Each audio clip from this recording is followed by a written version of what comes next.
रामगढ़ में भगवान शिव का एक बेहद ही खास और भव्य मंदिर था। दूर दूर से भक्तजन शिव जी के दर्शन के लिए यहाँ आते थे। ये मंदिर इतना चमत्कारी था कि यहाँ आने वाले हर भक्त की मुराद पूरी हो जाती थी और इसीलिए हर मौसम उस मंदिर का परिसर भक्तजनों से भरा पड़ा रहता था।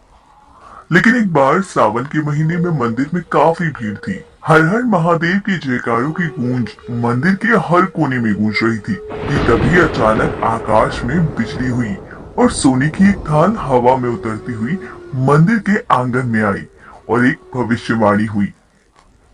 जो कोई भगवान शंकर का सच्चा भक्त और प्रेमी होगा, उसे ही ये सोने की थाल मिलेगी। इस भविष्यवाणी को सुन मंदिर में मौजूद सभी लोग हैरान हो गए और उस दिव्य थाल को देखने के लिए इकट्ठा होने लगे। अरे अरे भीड़ मत मचाओ, हटो यहाँ से। जय भोलेनाथ। मुझे पता है कि ये थाल आपने अपने सबसे बड़े भक्त के लिए यहाँ भेजी है और मैं ही आपका सबसे बड़ा भक्त हूँ। मैंने अपना पूरा जीवन आपकी सेवा में अर्पण किया और आज उसी का फल मुझे मिलने जा रहा है। देखिए, मैं प्रतिदिन महादेव का अभिषेक करता हूँ, उनका ध्यान करता हूँ। मैंने बिना महादेव की पूजा किए कभी अन्न ग्रहण नहीं किया। ऐसे में मैं ही भोलेनाथ का सबसे बड़ा भक्त हूँ, इसलिए यह थाल तो केवल मुझे ही मिलना चाहिए। ये कहकर जैसे ही महंत ने उस थाल को अपने हाथों में लिया, वो थाल पीतल की हो गई। अरे ये क्या, ये थाल तो पीतल की हो गई। हाँ देखो तो जरा, कैसे ये सोने का थाल पीतल में बदल गया। मैंने तो सुना था कि मंदिर के महंत कोई दिनों तक मंदिर में महादेव का ध्यान करते हैं। सब दिखावा है दीदी, किसने देखा है इन्हें ध्यान करते हुए। अगर वाकई ये महादेव के सच्चे भक्त होते तो ये थाल सोने का न रहता। लोगों की ऐसी बात सुनकर महंत बड़े लज्जित हुए।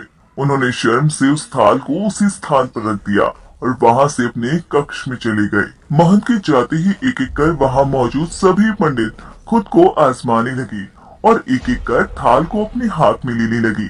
लेकिन वो थाल किसी के भी हाथ में आकर सोने का न रहता। किसी के हाथ में वो थाल पीतल तो किसी के हाथ में तांबे का हो जाता। कमाल की बात है, इतनी पूजा पाठ के बाद भी हम में से कोई भी महादेव का सच्चा भक्त नहीं है। मुझे लगता है अब गांव वालों को इस थाल को उठाकर देख ही लेना चाहिए, आखिर पता तो चले कि महादेव का सच्चा भक्त है कौन। मंदिर के पंडित आपस में बात कर ही रहे होते हैं कि तभी उस नगर का राजा भी सोने की उस थाल को देखने के लिए मंदिर में आ जाता है।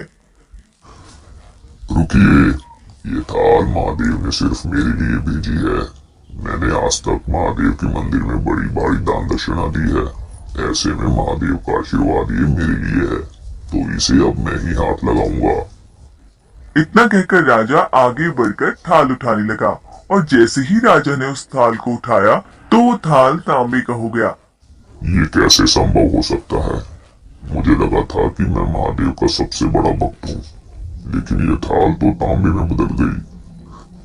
थाल के तांबे में बदलते ही राजा का सारा घमंड चकनाचूर हो गया और वो भी थाल को अपने स्थान पर रखकर एक तरफ जाकर खड़ा हो गया। राजा के बाद एक से बढ़कर एक दानी महात्मा और भक्त मंदिर में पधारे और हर किसी ने एक एक कर थाल उठाया। लेकिन पहले की तरह ही किसी के हाथ में थाल तांबे का तो किसी के हाथ में लोहे का हो जाता। हे भगवान, हम तो कितनी पूजा पाठ करते हैं पर हम भी महादेव के सच्चे भक्त नहीं। हाँ दीदी बताओ तो जरा, मैं तो 16 सोमवार का भी व्रत रखती हूँ, तब भी भगवान खुश नहीं हुए मुझसे। हम तो छोड़ो, इस गांव में लगभग सभी लोगों ने इस थाल को हाथ लगा लिया है, लेकिन किसी एक के हाथ में भी ये थाल सोने का न रहा। उस थाल को उठाकर सभी को इस बात का एहसास हो जाता है कि उनमें से कोई भी महादेव का सच्चा भक्त नहीं है। उसी गांव में एक रमेश नाम का किसान भी रहता था, जो गरीबी में अपना गुजर बसर करता था। सावन का महीना है और मैं पूजा पाठ भी नहीं कर पाता हूँ। जल्दी से मंदिर हो आता हूँ, कहीं काम में देरी हो गई तो मालिक नाराज हो जाएंगे। रमेश जल्दी जल्दी मंदिर की ओर जाने लगा कि तभी उसे रास्ते में एक बूढ़ा भिखारी मिला। बेटा, कुछ पैसे दे दे बेटा, 2 दिन से कुछ नहीं खाया। बाबा पैसे तो नहीं है मेरे पास, लेकिन ये खाना मैं अपने लिए लाया था, ये तुम खा लो। बेटा, तुम अपने खाना मुझे दे रहे हो? आज के जमाने में कौन खुद का खाना दूसरों को देता है? बाबा मैं दिन में नहीं तो रात को खा ही लूंगा, लेकिन आप 3 दिन से भूखे हैं, तो ये खाना आप ही खा लीजिएगा। भगवान भगवान तेरा भला करे बेटा। रमेश उस भिखारी को अपना खाना देकर महादेव के दर्शन के लिए मंदिर की ओर बढ़ जाता। मंदिर में जिस थाल की इतनी चर्चा है उसके बारे में रमेश ने भी सुना था, लेकिन रमेश इस पर ध्यान दिए बिना मंदिर पहुंचा और महादेव को जल चढ़ाया, उनकी पूजा की और परिक्रमा करके अपने काम पर लौटने लगा।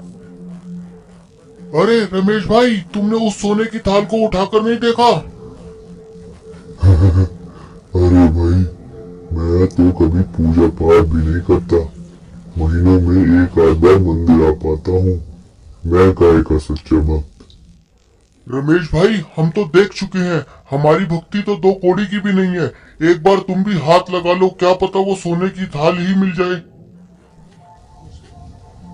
नहीं भैया, जब मंदिर के सबसे बड़े महंत के हाथ में वो सोने का थाल, सोने का ना रहा, तो मैं उनके आगे क्या ही हूँ। मुझे नहीं लगाना किसी थाल को हाथ। अच्छा ठीक है, सोने की थाल के लिए ना सही, लेकिन उस थाल पर हाथ लगाकर ये तो पता चल ही जाएगा कि तुम्हारी भक्ति में कितनी सच्चाई है। लोगों के बहुत आग्रह करने पर रमेश उस थाल को उठाने के लिए मंदिर में वापस जाता है और जैसे ही रमेश उस थाल को उठाता है तो लोगों के आश्चर्य का ठिकाना नहीं रहता। रमेश के हाथों में सोने का थाल रोशनी से चमचमाने लगता है। देखो वो थाल कैसे चमचमा रहा है। अरे वाह रमेश, तुम ही महादेव के सच्चे भक्त हो, लेकिन तुम तो कभी पूजा पाठ भी नहीं करते, और महीने में मैंने तुम्हें एक आध बार भी मंदिर में नहीं देखा, फिर भी तुम्हारी सच्ची भक्ति कैसे? हमें भी बताओ, कैसी भक्ति करते हो तुम, जो महादेव तुमसे इतने प्रसन्न है? पंडित जी आप बिल्कुल ठीक कह रहे हैं, मैं कोई भक्ति नहीं करता, मैं केवल दिन भर खेतों में काम करता हूँ और थोड़ा समय निकालकर जरूरतमंद लोगों की मदद कर देता हूँ। इसके अलावा मैं कोई ऐसा काम नहीं करता जिससे महादेव मुझसे प्रसन्न हो। अच्छा, तो तुम लोगों की मदद क्यों करते हो? सुकून, दूसरों के चेहरे पर मुस्कान देखकर मुझे जो आनंद और खुशी होती है उसे मैं बयान नहीं कर सकता। शायद यही कारण है कि महादेव मुझसे प्रसन्न है। एक गांव में एक हरिया नाम का गरीब किसान अपने परिवार के साथ रहता था। वो दिन रात मेहनत करके किसी तरह अपने परिवार का गुजारा करता था। किसान के परिवार में उसकी पत्नी बिमला और बेटा श्याम उसी के साथ रहती थी। एक दिन किसान ने अपने बेटे श्याम से कहा, बेटा श्याम, तुम्हारी माँ किसी काम से बाहर गई हुई है और मैं भी खेतों में बुआई करने जा रहा हूँ, इसलिए तुम घर पर ही रहना। तुम्हें तो पता है ना कि आजकल गांव में कितनी चोरियां हो रही हैं, ऐसे में घर को छोड़कर कहीं मत जाना। ठीक है पिताजी, मैं कहीं नहीं जाऊंगा, आप निश्चिंत रहिए। कड़ी धूप में हरिया खेतों की तरफ निकल पड़ा और खेत पहुंचते ही उसने गुड़ाई का काम शुरू कर दिया। चमचमाती धूप में हरिया कुदाल से खेतों में गुड़ाई कर ही रहा होता है कि तभी उसे कुदाल से किसी धातु के टकराने की आवाज सुनाई देती है। हरिया जैसे ही मिट्टी हटाकर देखता है तो उसे एक चमचमाता हुआ डब्बा दिखाई देता है। हरिया उस डब्बे को बाहर निकालता है। अरे वाह, लगता है ये डिब्बा बहुत चमचमा रहा है, ऐसा लगता है कोई खजाना होगा इसमें। ये सोचकर हरिया ने जैसे ही डब्बे को खोलकर देखा वो उदास हो गया। ये क्या, ये तो बस एक बेकार सी किताब है। मुझे तो लगा था कि आज कोई भारी खजाना मिल गया है मुझे। मैं अनपढ़ क्या ही करूंगा इस किताब का।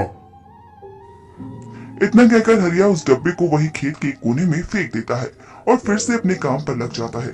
थोड़ी देर बाद हरिया का बेटा श्याम भी अपने पिता के पास खाना लेकर आता है। बेटा आ गया तू, और माँ आ गई थी तेरी घर पर? हाँ पिताजी, माँ तो कब का आ गई थी। चलिए मुंह हाथ धोकर खाना खा लीजिए।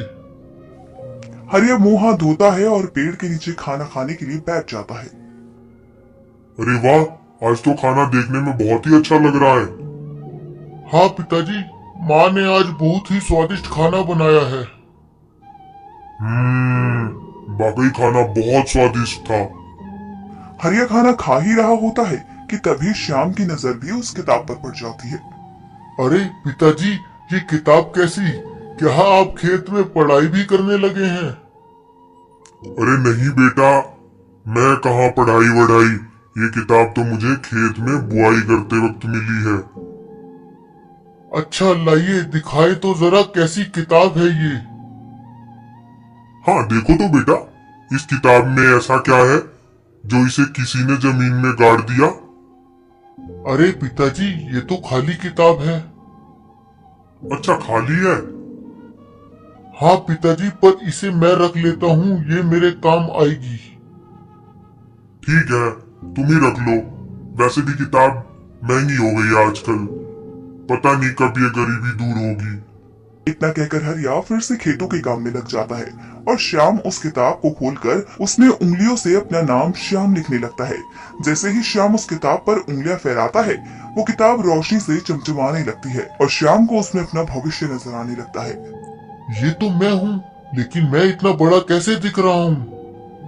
लगता है ये कोई साधारण किताब नहीं, ये किताब भविष्य बताने वाली जादुई किताब है। मुझे इसके बारे में पिताजी को बताना चाहिए। पिताजी जल्दी आइए। अरे क्या हुआ बेटा? अरे जल्दी आइए पिताजी, आपको कुछ दिखाना है। हाँ हाँ आता हूँ। हरिया खेत का काम छोड़कर अपनी बेटी श्याम के पास आता है। हाँ बोलो क्या हुआ? अरे पिताजी ये देखिए। अरे ये क्या? ये तो तुम हो, और ये किताब, ये तो वही किताब है ना? हाँ पिताजी, ये वही किताब है, और ये कोई साधारण किताब नहीं है, बल्कि भविष्य बताने वाली किताब है। अरे वाह, लगता है अब हमारी गरीबी दूर हो जाएगी। पिताजी वो कैसे? वो सब मैं तुम्हें घर चलकर बताता हूँ। हरिया और श्याम दोनों ही खेत का काम खत्म करके उस जादुई किताब को घर लेकर जाते हैं और उस जादुई किताब के बारे में बिमला को भी बताते हैं। तो हमारी तो किस्मत ही खुल गई है। हाँ बिमला, अब हम गांव के लोगों का भविष्य बताकर खूब पैसे कमा सकते हैं। लेकिन पिताजी, इस किताब के बारे में अगर किसी को पता चला तो जरूर कोई ना कोई इसे चोरी करने की कोशिश जरूर करेगा। हाँ ये मैंने तो सोचा ही नहीं। हाँ, तो इस किताब को आप घर पर रखकर लोगों की पर्चियां बनाकर घर ले आओ और उन्हें अगले दिन एक पर्ची में ही उनका जवाब दे दो। हरिया को बिमला की तरकीब काफी अच्छी लगी और अगले दिन वो काम छोड़कर गांव में घूमने निकल गया और गांव के बाजार में जाकर जोर जोर से चिल्लाने लगा। गांव वालों, जिस किसी को भी अपना भविष्य जानना है वो अपने नाम की पर्ची बनाकर मुझे दे दे। मैं कल सबका भविष्य बताऊंगा और बदले में 10 रुपया लूंगा। हरिया की बात सुनकर सब लोग हरिया को अपनी अपनी नाम की पर्ची थमाने लगे और अगले दिन हरिया वादे के अनुसार लोगों के पर्ची पर अपना भविष्य बताकर उनसे 10-10 रुपए लेने लगा। हरिया अब लोगों का भविष्य देखकर उन्हें किसी अनहोनी होने से आगाह करने लगा था, जिसकी वजह से हरिया पर गांव वालों का विश्वास काफी बढ़ गया और सभी उसकी काफी तारीफ करने लगे। भैया भैया, आप तो सबका भविष्य देखते हैं, होने वाली घटनाओं को पहले ही भाप लेते हैं, मेरा भी भविष्य देखिए ना। अरे क्यों नहीं लखन, एक काम करो, अपने नाम की पर्ची बनाकर तुम मुझे दे दो। मैं तुम्हें कल इसी समय पर तुम्हारी भविष्य बताऊंगा। लखन वैसा ही करता है, अपने नाम की पर्ची बनाकर हरिया को दे देता है और हरिया भी रोज की तरह घर जाकर जादुई किताब पर लखन का नाम लिखकर उसका भविष्य देखने लगता है। हरिया देखता है कि लखन को एक व्यापारी बहुत सारा धन देने वाला है। इतना देखते ही किसान के मन में लालच आ जाता है और वो आधा भविष्य देखकर ही किताब को बंद कर देता है। अरे इस लखन को तो खूब सारा पैसा मिलने वाला है, ये तो अब बहुत अमीर हो जाएगा। क्यों ना मैं लखन को उसके रास्ते से भटकाकर खुद उस व्यापारी से सारा धन ले लूं। ये सोचकर हरिया अगले दिन लल्लन के पास जाता है। कैसे हो लखन भाई, और इतनी जल्दी कहाँ जा रहे हो? मैं ठीक हूँ भाई, बस जरा बाजार तक जा रहा था। बाजार? लेकिन आज तुम बाजार नहीं जा सकते। वो क्यों भैया? अरे वो मैंने कल तुम्हारा भविष्य देखा था। आज तुम्हारे ऊपर एक संकट है, इसलिए आज तुम घर पर ही रहो। क्या आप सच कह रहे हैं? हरिया की भविष्यवाणी आज तक गलत साबित नहीं हुई है। अच्छा, फिर तो आप मुझे भी घर जाना चाहिए। इतना कहते ही लखन अपने घर लौट जाता है और हरिया पैसों के लालच में बाजार चला जाता है। बाजार पहुंचते ही हरिया को अपना एक व्यापारी मित्र मिल जाता है, जिसने उसे पैसों से भरा एक बैग दिया होता है। अरे हरिया, अच्छा हुआ भैया जो तुम मुझे मिल गए। क्या तुम मेरा ये बैग अपने पास रख सकते हो? क्योंकि मैं कुछ दिनों के लिए विदेश जा रहा हूँ और मैं ऐसे ही किसी पे भरोसा नहीं कर सकता। तो क्या मेरे वापस आने तक तुम मेरे बैग का ध्यान रख लोगे? वाह वाह, मैं इस बैग को लेकर बहुत अमीर हो जाऊंगा और इसके वापस आने तक अपना घर भी बदल दूंगा। इससे यह मुझे दोबारा कभी ढूंढ भी नहीं पाएगा। अरे भैया कहाँ खो गए? जल्दी बताओ, संभाल लोगे ना तुम मेरा बैग? अरे हाँ हाँ, क्यों नहीं दोस्त, तुम निश्चिंत होकर विदेश जाओ, मैं इस बैग का अच्छे से ध्यान रखूंगा। इतना कहते ही हरिया उस व्यापारी से बैग ले लेता है और व्यापारी वहाँ से रफू चक्कर हो जाता है। व्यापारी के जाते ही वहाँ पुलिस आ जाती है और हरिया के हाथों में बैग देखकर उसे जोर से पकड़ लेती है। आखिर तुम पकड़े गए, अब तुम्हारी खैर नहीं। इतना कहते ही पुलिस ने हरिया को खूब मारा और उसे बोलने तक का मौका नहीं दिया। पुलिस ने हरिया को चोरी के आरोप में जेल में डाल दिया। जेल में बैठकर अब हरिया को ये समझ आ गया था कि वो पैसों से भरा बैग चोरी का था और उसके व्यापारी मित्र ने उसे धोखा दिया था। हरिया को अब अपने किए पर बहुत पछतावा हो रहा था।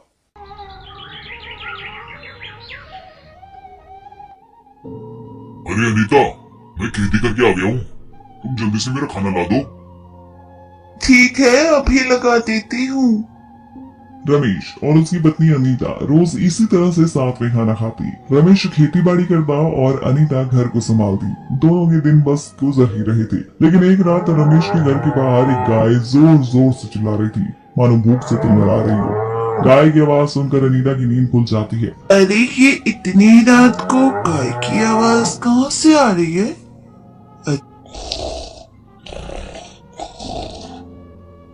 अरे उठिए ना, देखिए घर के बाहर से किसी गाय की आवाज आ रही है। अरे भगवान, तुमने कोई सपना देखा होगा।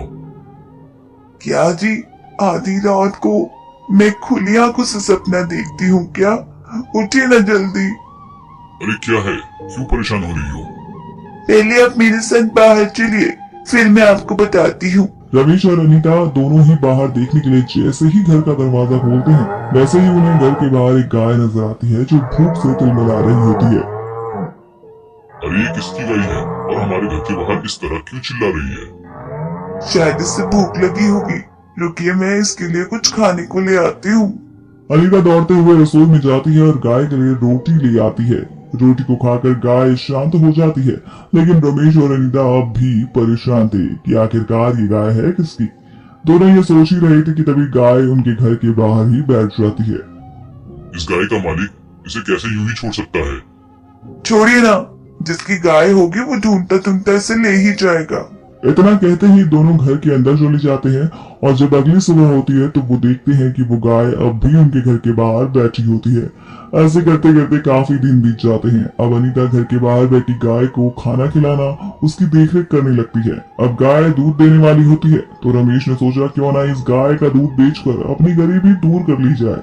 और फिर रमेश ने एक बाल्टी दी और गाय का दूध निकालना शुरू किया। पहले एक बाल्टी, फिर 2 और फिर 3। दूध निकालते निकालते रमेश 3 बाल्टी भर लेता है।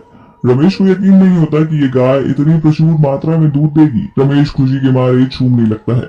अरे अरे क्या बात है, बहुत खुश लग रहे हैं आप। अरे भाग्यवान, अब हमारा भाग्य बदलने वाला है। अच्छा, वो कैसे? कोई खजाना वजाना हाथ लगा है क्या आपके? खजाना? हाँ ये देखो, खजाना तो हमारे घर के बाहर ही था, बस हमने पहचानने में देरी कर दी। रमेश और अनीता बहुत खुश होते हैं और उन्हें विश्वास हो जाता है कि अब उनका भाग्य बदलने वाला है। रमेश रोज गाय का दूध निकालता और उसमें से कुछ दूध अपने लिए रख लेता और कुछ बाजार में बेच आता। दूध से अच्छी खासी आमदनी भी होने लगी। लेकिन ऐसा करते करते रमेश के मन में एक दिन ज्यादा पैसा कमाने का लालच आ गया। रमेश लालच के चलते अब सारा का सारा दूध बाजार में बेचने की सोचता है। अनीता, आज सारा दूध बाजार के लिए रख देना। सारा दूध बिक जाएगा तो पैसे अच्छा आएगा। देखिए, सारा दूध बेचना बुद्धिमानी नहीं होगी, इसलिए कुछ दूध हम अपने लिए रख लेते हैं ना। मैंने कह दिया ना कि सारा दूध बाजार में बेचना है। रमेश ने अनीता की सलाह नहीं मानी और सारा दूध बाजार में बेचना शुरू कर दिया। धीरे धीरे रमेश और भी ज्यादा धनवान होता चला गया। लेकिन एक दिन अचानक गाय ने दूध देना बंद कर दिया। अरे आज ये गाय दूध क्यों नहीं दे रही? अनीता, ओ अनीता, जी क्या हुआ? देखो तो जरा, आज गाय पता नहीं क्यों दूध नहीं दे रही है। मैंने तो आपको पहले ही कहा था कि सारा दूध बेचना बुद्धिमानी नहीं होगी। हाँ, मैं कितना मूर्ख था, मैंने कभी ऐसा सोचा ही नहीं। रमेश को अपनी मूर्खता का एहसास होता है और वो अपनी पत्नी से मदद मांगता है। अनीता रमेश को सलाह देती है कि वो गाय को आराम करने दे और उसकी अच्छे से देखभाल करे। रमेश अब हर रोज गाय का खूब अच्छे से ध्यान रखता, उसे खाने से लेकर उसकी हर जरूरत का ख्याल रखता। कुछ दिन ऐसे ही निकल गए और फिर एक बार फिर से गाय ने दूध देना शुरू कर दिया। पर इस बार रमेश ने बुद्धिमानी दिखाते हुए कुछ दूध अपने लिए बचा लिया ताकि मुसीबत के समय में उसे परेशानी का सामना